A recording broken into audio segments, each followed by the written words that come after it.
So, what are the reasons behind the language of Indus Valley remaining undeciphered? Despite similarity in Vedic Indus culture, why is the language a mystery with no connection with Sanskrit? What a wonderful, fantastic question. So, there is something called uh, the Frawley paradox. Its its originator is Dr. David Frawley, who is a very famous Indologist. He is an American Hindu, very nice person and a great scholar.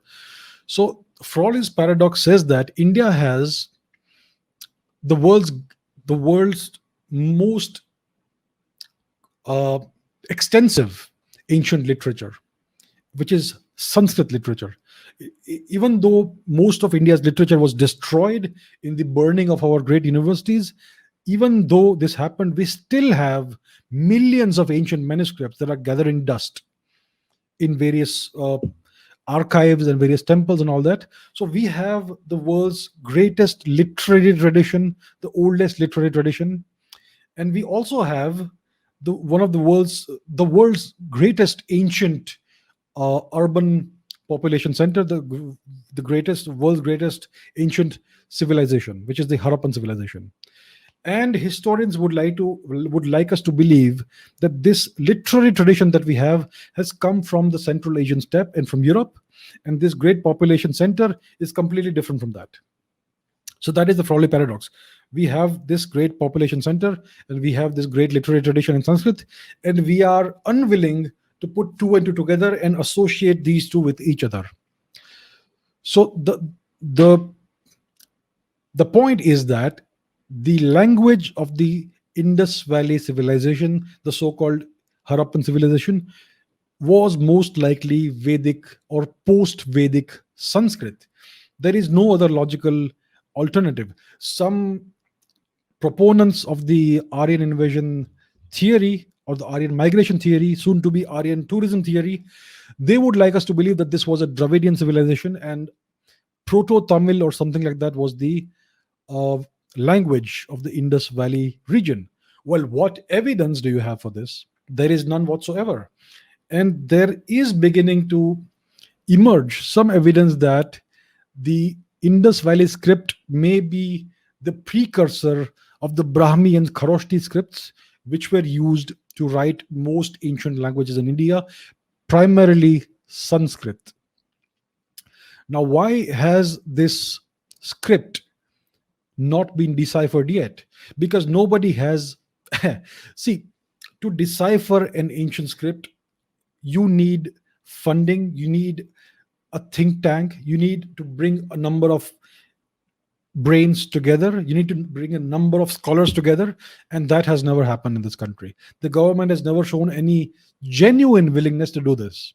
So what's happening is that you have isolated scholars trying to do this work of deciphering the script, but it's so far never happened.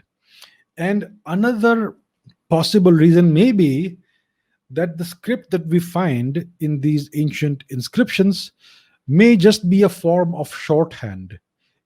And maybe the people of that era of our civilization, maybe they used to write the actual script on paper, on a form of paper or on cloths. And maybe none of that has survived over these thousands of years. So what we are left with is this form of shorthand, which is not really the real script that they used. That is also a possibility. So that is, of course, speculation. We don't have evidence for that, but it is a possibility. So what I would like to see happen is that we should start using machine learning and artificial intelligence to start parsing and analyzing this ancient, whatever uh, evidence of ancient script that we have collected thus far, and try and see which linguistic morphology it matches the most closely. So that could be a good start. So we need to start using technology to tackle these old unsolved problems. So that's what I would like to see happen. My strong conviction is that the people of the Harappan era and the geographical region, they spoke Vedic or post-Vedic Sanskrit. This is definitely a post-Rigvedic phase of our civilization. Because if you see the Rig Veda, it speaks about a pastoral India. It doesn't speak of any urban centers at all. It speaks about a rural phase of India's civilization, which must have happened long before the urban phase of India's civilization, which is called the Harappan phase. So I am convinced that the language of the Harappan civilization was either Vedic or post Vedic Sanskrit, definitely pre Paninian Sanskrit. So let's see. I hope that this mystery will be resolved sooner rather than later.